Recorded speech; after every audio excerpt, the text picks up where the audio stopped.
Kemudian ibadah sholat Allah perintahkan kepada Nabi Muhammad secara langsung melalui peristiwa Isra Mi'raj dan melalui perantara malaikat Jibril. Sedangkan ibadah-ibadah lainnya seperti ibadah puasa, ibadah zakat, dan ibadah haji Allah perintahkan melalui perantara malaikat Jibril terlebih dahulu. Jadi, begitu istimewanya dan spesialnya ibadah sholat. Ini menunjukkan begitu tingginya kedudukan ibadah sholat di sisi Allah Subhanahu wa Ta'ala. Maka kita sebagai umat Islam jangan pernah pandang remeh ibadah sholat atau jangan coba meninggalkannya. Orang yang sengaja meninggalkan ibadah sholat termasuk melakukan dosa besar dan akan dimasukkan ke dalam neraka saqar. Nauzubillah min dzalik. Para jamaah yang dirahmati Allah, sholat 5 waktu adalah kewajiban bagi setiap muslim.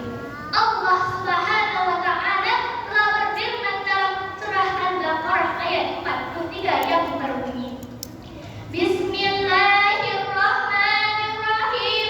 Wa aqimus sholata wa atuz zakata warka'u ma'ar raki'in. Artinya, dan laksanakanlah salat dan tunaikanlah zakat dan rukuklah beserta orang yang berukuk. Jadi, jelas di sini bahwa hukum ibadah salat adalah wajib bagi umat Islam. Maka, dalam keadaan bagaimanapun dan apapun alasannya, ibadah salat tetap wajib dilaksanakan.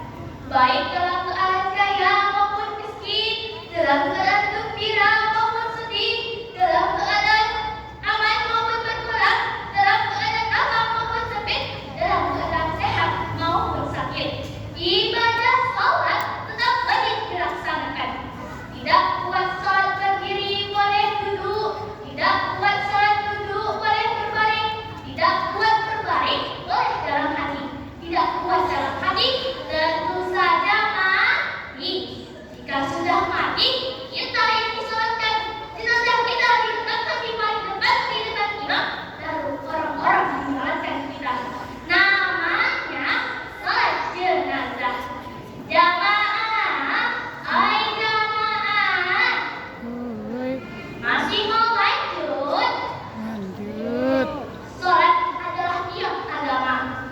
Kenapa salat disebut tiang agama? Karena kalau salatnya kuat, agamanya kuat.